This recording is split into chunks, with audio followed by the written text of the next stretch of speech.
Hello，大家好，欢迎来到我的频道。今天这支视频呢，我想要和大家分享一些我使用过的卸妆产品。那这些产品都是经过我反复使用，空了很多瓶才推荐给大家的。我把它们分为4类，分别是卸妆油、眼唇卸妆液、卸妆膏和卸妆水。那我们开始今天视频吧。先说油类，卸妆油是通过按摩的方式，以油溶解彩妆，再加少量的水乳化，就能达到很好的清洁效果。它不需要卸妆棉，也不需要大力的揉搓，对皮肤的摩擦相对来说少一些，对干皮敏感肌是非常友好的。所以这4类卸妆产品里，我最推荐的就是卸妆油。我用过的3款卸妆油分别是 Bobbi Brown、Tatcha 和植村秀。如果在这3款里面非要有一个排名的话，那我的第1名一定是 Bobbi Brown 的这款卸妆油。这个卸妆油我已经用空瓶很多瓶了，去年黑五的时候我又囤了2瓶。它虽然是油类，但是质地是几乎像水一样的，流动性非常的强，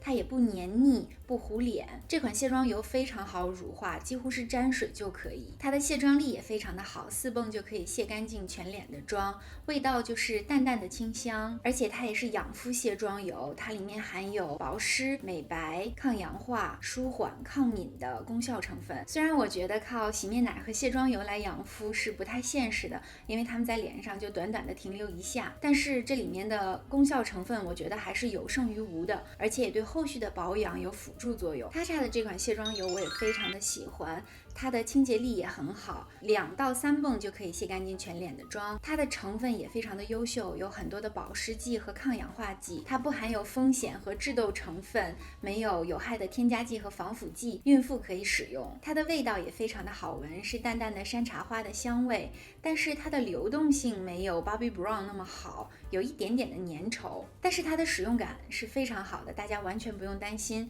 因为太稠会糊脸。我之所以用完这一瓶之后没有再回购，主要是因为它的性价比没有 Bobbi Brown 那么好，在价位上 Bobbi Brown 要比它便宜很多。因为我真的是卸妆油拌饭的那种，明明4泵就能洗干净全脸，但是我都会用7泵到8泵才安心，有的时候我会卸2遍。其实真的不鼓励大家这么做，特别是敏感肌，因为卸2遍妆真的太费脸了。我用卸妆油用的真的蛮快的，所以 Bobbi Brown 真的是从各个角度上来讲都是我的最爱了。植村秀的这款卸妆油它也是养肤卸妆油，但是在成分上来讲比 Bobbi Brown 就要逊色一些。虽然它有抗氧化和保湿的功效成分，但是它同时还含有很多致痘风险的成分。那这些致痘风险的成分在它的成分表里面也是比较靠前的，也就是说含量比较高。很多宝宝说用完它之后脸上疯狂的冒痘痘，我使用它的时候也是额头上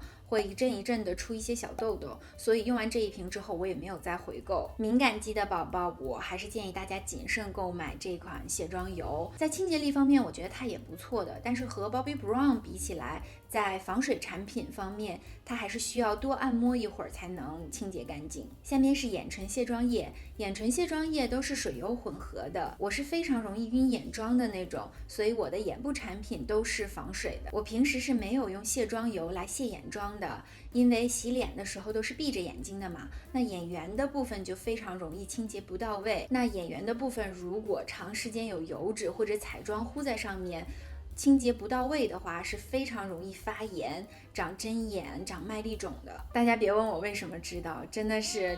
这个治疗的过程太痛苦了，我是反反复复发炎，差不多有1年的时间才治好，而且中间不能化妆，所以好的眼唇卸妆液真的是非常重要。我用过的这3款分别是理肤泉、兰蔻还有一款是薇姿的，薇姿的那个是我去年夏天的时候在国内使用的，空瓶了，然后因为搬来搬去太麻烦，所以我就没有带回加拿大来。那这3款卸妆液呢，都是适合敏感肌的宝宝的，也都可以卸防水的眼部产品。我最喜欢的就是理肤泉的这款眼唇卸妆液，是属于常年囤货的那种。理肤泉的这款呢，它不含酒精，不含香精，温和不刺激，也不油腻，完全不会糊眼睛，而且它的卸妆力非常的好，是这3款眼唇卸妆液里面我觉得清洁力最强的，而且它的性价比也最高。使用前要摇一摇，使水油充分的融合，然后挤在卸妆棉上，敷在眼睛上10秒钟左右，再轻轻一擦，眼妆就很容易的卸掉了。大家要注意，在使用卸妆棉的时候，千万不要大力的去揉搓我们的眼部，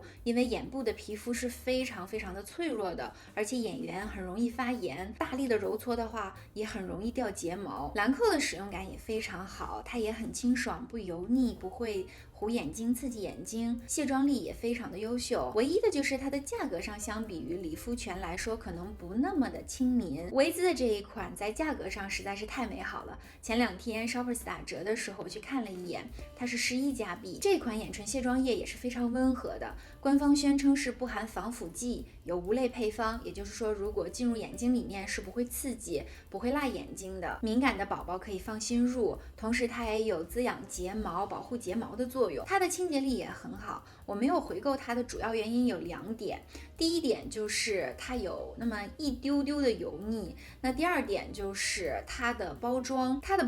真的非常有意思，就是用着用着上面的字迹就没有了，它的 logo 整个就掉色掉没了。我比较难接受这个包装，所以就没有再回购。但是不介意这2点的宝宝的话，是完全可以尝试一下的，因为它的价位和功效真的都非常的棒。接下来和大家聊一聊卸妆膏。其实我觉得最好的卸妆产品应该是卸妆油，因为卸妆膏相对于卸妆油来说还多了一个油化的步骤，会增加皮肤摩擦。但是我觉得卸妆膏可能更能带来那种在沙龙里面做 facial 的感觉吧，所以我常年也是会在家里面放一瓶这样的卸妆膏。如果我有时间的话，我会坐下来安安静静的给自己好好的用卸妆膏卸一次妆。Pharmacy 的这款卸妆膏，它的成分是非常好的，有很多的保湿剂、抗氧化剂，也有美白和舒缓的成分，它不含风险成分和致痘成分，所以孕妇和敏感肌的宝宝都可以放心入。Pharmacy 的这款卸妆膏是冰激凌质地，它随瓶还附赠了一把小铲子，那每一次的用量就是这样1勺，放在手心里融化，然后再放在脸上按摩，直至完全乳化。它的味道是淡淡的薄荷清香，卸妆力也很不错。除了 Pharmacy 的这款之外，在差不多2年以前，我也试过 Eve Lom 的那款卸妆膏，因为时间太久了，所以盒子已经不知道被我丢哪儿去了。但是我觉得 Eve Lom 真的不适合敏感肌的宝宝，因为我用过之后，第2天脸上是一片一片泛红的。我想是不是它里面的某种精油成分，而且它里面的那个小颗粒，有的时候是放在手心里揉不开的，那在脸上可能直接就是在抹我们的角质层了。所以 Eve Lom 的卸妆膏，我是真的非常不推荐敏感肌的宝宝使用。最后和大家来聊聊卸妆水，我用的卸妆水一直都是贝德玛的这一款。其实我非常不建议大家在卸面部妆容的时候用卸妆水，因为卸妆水需要挤在卸妆棉上，这个卸妆棉在使用的时候会反复的摩擦我们的面部，损伤角质层，这个对于敏感肌的宝宝来说无疑就是杀手，因为我们的角质层，我们的肌肤屏障实在是太薄了。这个卸妆水我主要是用它来卸颈部和手部的，因为有时候脖子也会打粉底，那化妆的时候手上也会沾一些粉底和遮瑕，我都是用这个来卸的，它的卸妆力很不错，而且便宜大碗。好啦，以上就是本期卸妆产品分享视频，感谢大家的收看。如果你还没有关注我的话，请订阅我的频道。B 站的朋友麻烦帮我一键3连，感谢大家的支持。那我们下期视频再见吧，拜拜。它的成分也非常的优秀，有很多的保湿剂，是养肤粉底液，植村秀也是养肤粉底，养肤卸妆油。